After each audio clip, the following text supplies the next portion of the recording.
Oke, di video kali ini saya ingin mereview untuk 3 pertandingan yang kemarin sudah bermain dan saya menonton 3 pertandingannya secara penuh di televisi saya. Jadi saya langsung ingin bahas dulu dari kekalahan Persis Solo atas Dewa United ya dengan skor 2-3. Sesuai di preview kemarin, saya sudah mengatakan bahwa saya hanya ingin melihat bagaimana skema permainan dari Persis Solo di bawah dari Jackson F. Tiago. Karena memang kalau boleh saya simpulkan sendiri, saya memang nggak terlalu mengikuti banyak ya Persis Solo di pentas Liga 2 kemarin, dan saya bahkan nggak menonton sama sekali. Tapi di Piala Presiden kemarin saya menonton, lalu di pertandingan lawan Dewa United saya juga menonton. Saya melihat bagaimana peran dari Jackson F. Tiago sebagai pelatih Persis Solo ini seperti mengingatkan saya ketika Jackson F. Tiago melatih Persipura Jayapura. Apa artinya? Bahwa Jackson F. Tiago secara strategi ini ternyata masih sama. Saya masih belum melihat strategi dari Jackson F. Tiago ini yang memang membuat skema permainan yang bagus, baik di Persipura, baik di Persis Solo. Terlihat jelas di pertandingan kemarin lawan Dewa United, bagaimana para pemain dari Persis Solo sebenarnya secara kualitas pemain ini lebih di atas rata-rata daripada para pemain yang dimiliki dari Dewa United. Tapi di sini dengan strategi Jackson F. Tiago yang saya nggak melihat sama sekali permainan atau gaya permainan dari Persis Solo ini, inilah yang membuat saya masih tetap sama. Saya memiliki keraguan terhadap kapasitas atau kualitas dari Jackson F. Tiago. Permainan dari Persis Solo cenderung monoton. Ini saya langsung jujur saja. Monoton dalam arti kata, bermain tidak ada gaya atau skema permainan yang terorganisir, lalu saat bertahan melakukan penyerangan juga nggak terlihat ada skema permainan yang jelas, di mana kembali lagi hanya mengandalkan skill individu dari para pemainnya. Zanadin sebagai pemain tengahnya juga banyak sekali bekerja keras untuk membawa bola, bukan untuk menyuplai bola, tapi lebih ke skill individunya lah. Lalu untuk gaya permainan dari Persis Solo yang cenderung saya melihat lebih mengandalkan umpan-umpan tinggi. Ini yang menjadi keraguan saya, apakah Jackson F. Tiago bisa membawa Persis Solo bersaing di papan tengah, bahkan di papan atas. Saya nggak membahas gol-gol yang tercipta lah, walaupun terjadi 5 gol, tapi sebenarnya dari 4 gol yang tercipta ini melalui proses yang hampir sama untuk kedua tim, melalui proses bola-bola tinggi. Walaupun Dewa United berhasil unggul dulu, lalu Persis Solo menyamakan 2 kali ya, menyamakan, dan akhirnya memang tertinggal 3-2. Saya melihat permainan dari Persis Solo ini nggak ada peningkatannya di saat kondisi tertinggal.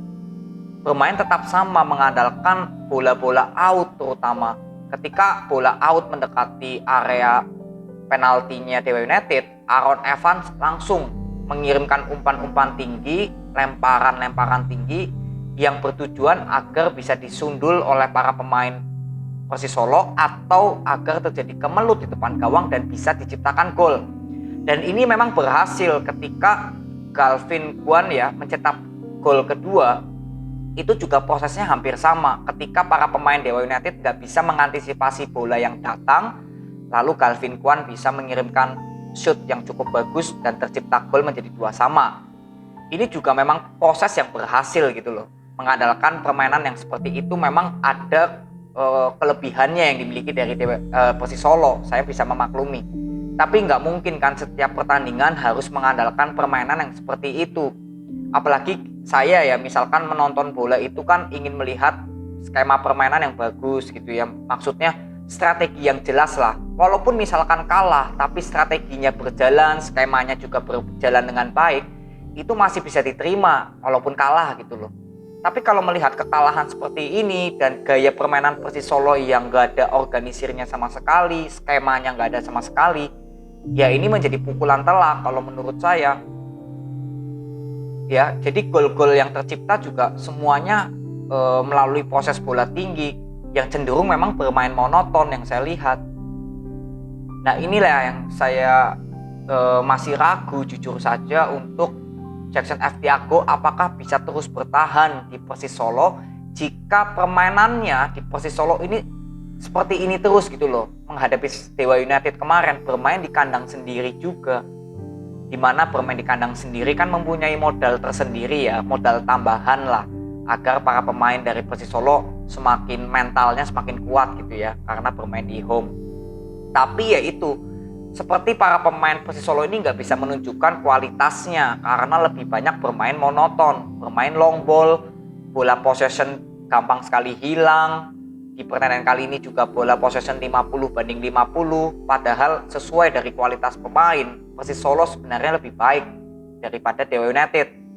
Tapi skema permainan Dewa United walaupun juga sama ya, sebenarnya banyak passing-passing yang gampang hilang, tapi sebenarnya skema permainan Dewa United ini lebih terorganisir lah, lebih terlihat arahnya ini mau kemana di bawah dari strateginya Neil Maizar. Ya, walaupun memang sebenarnya sama, bolanya sering hilang juga, tapi minimal skema permainan dari Dewa United ini terlihat lebih rapi lah, lebih terlihat ada organisirnya. Sedangkan Persis Solo ini nggak terlihat sama sekali. Dari pemain sayap pun ketika membawa bola langsung memberikan umpan tanpa ada seperti skema permainan bola possession atau pemain tengah ikut berkontribusi.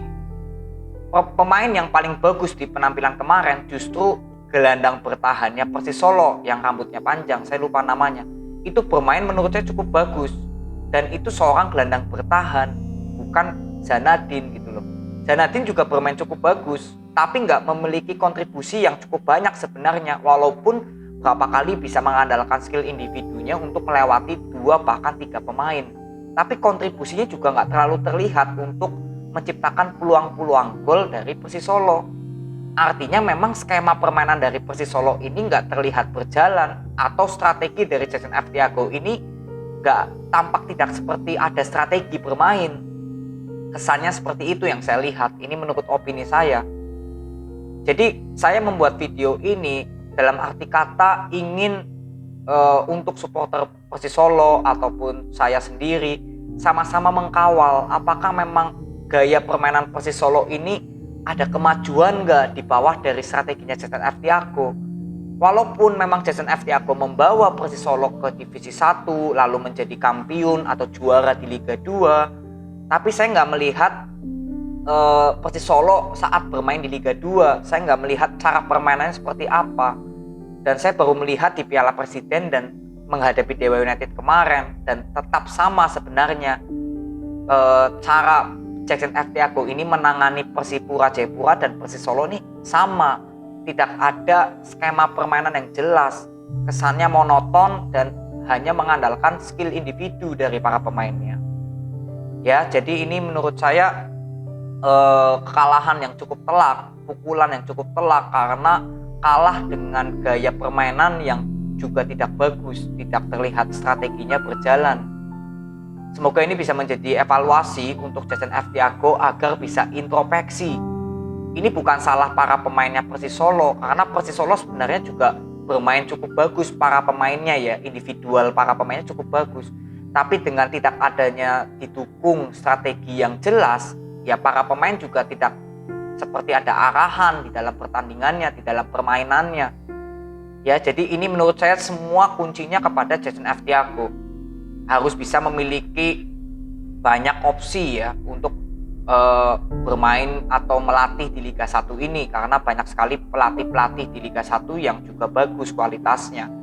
Ya, jadi ini menurut saya PR-nya untuk Jackson F. Tiago. Secara kualitas pemain Persis Solo, saya tidak meragukan.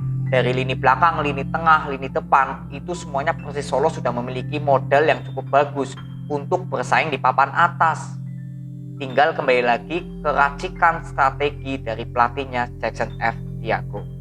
Itu ya menurut opini saya.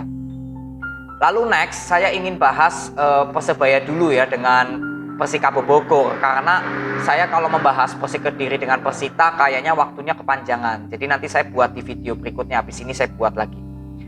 Persebaya dengan Persikabo sesuai dari judul saya adalah strategi dari Coach Jajang versus Coach Aji. Dan di pertandingan kemarin jelas terlihat bagaimana kedua tim sama-sama bisa menjalani strategi yang diterapkan oleh kedua pelatihnya.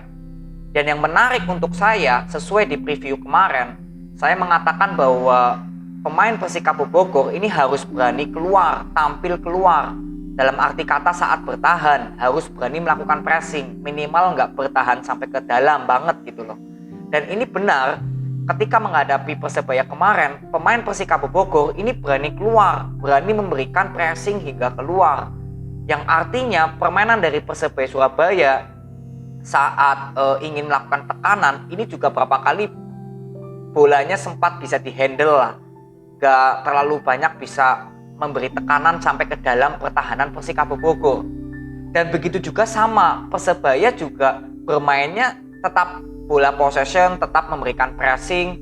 Jadi kalau boleh saya katakan di pertandingan kemarin, ini kedua permainan ini cenderung sama saat bertahan dan saat menyerang. Dan tentunya bola possession ini bisa dikuasai oleh kedua tim cukup bagus. Jadi untuk kedua tim di saat membawa bola ini sulit diambil. Ya, berapa kali Persikabo Bogor dan Persebaya Surabaya berhasil melakukan bola possession, gak terburu-buru dalam melakukan penyerangan, bola dibalikan ke belakang kalau nggak bisa maju ke depan. Saya melihat dan saya sangat menikmati di pertandingan kemarin. Sampai babak pertama, babak kedua selesai, saya nggak terasa waktunya tiba-tiba sudah selesai. Karena saya begitu menikmatinya permainan dari kedua tim. Walaupun di sini Persebaya kalah dengan gol dari Gustavo melalui titik putih ya, itu kan set play bola mati, saya nggak bisa mengomentari itu. Tapi di luar dari kalah atau menangnya Persikabo Bogor dan Persebaya Surabaya, saya masih melihat dua tim ini tetap bisa bersaing untuk di papan atas. Ini menurut opini saya. Karena apa? Karena karakteristik dari kedua tim ini sudah memiliki, tinggal bisa mengupdate ya, atau untuk masalah mencetak gol semoga bisa dikembangkan lagi. Karena untuk Persikabo Bogor walaupun menang ini melalui set play bola mati, melalui titik putih, bukan set play bola hidup. Dan memang Persebaya dan Persikabo Bogor pun sebenarnya banyak peluang, terutama Persebaya Surabaya ini juga banyak peluang ya dari strikernya. Saya lupa namanya ya, Igor Vidal juga pemain cukup bagus. Lalu pemain Jepangnya Nakamoto atau siapa saya lupa, itu juga pemain cukup bagus. Jadi sebenarnya untuk kedua permainan ya, Persebaya dan Persikabo ini sebenarnya nggak ada masalah. Bermain sudah di luar di dalam strateginya Coach Aji dan Coach Jajang. Semua pemain jelas menerapkan. Hanya memang untuk Persebaya Surabaya nggak berhasil menciptakan gol. Dan penampilan kiper dari Persikabo juga cukup bagus. Berapa kali bisa menahan tendangan-tendangan yang dilakukan oleh strikernya Persebaya itu ya, yang dari Brasil ya. Jadi untuk saran dan kritik saya ya, dari pandangan saya di pertandingan kemarin, tinggal di masalah agresivitas saja untuk menciptakan gol itu aja. Karena untuk melakukan bola possession, kreativitas dari para pemain sayap, pemain tengah, bahkan pemain depan dari kedua tim ini sudah terlihat berjalan cukup bagus. Tinggal agresivitas gol ini bisa ditingkatkan aja untuk di pertandingan berikutnya, yang bertujuan untuk mendapatkan 3 poin. Karena syarat untuk mendapatkan 3 poin kan bisa mencetak gol.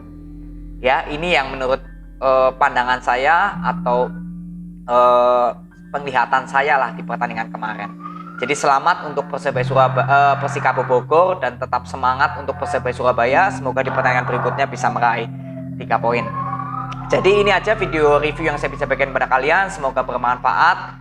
Nanti kita langsung bahas untuk Persita Tangerang dengan Persik Kediri ya. See you.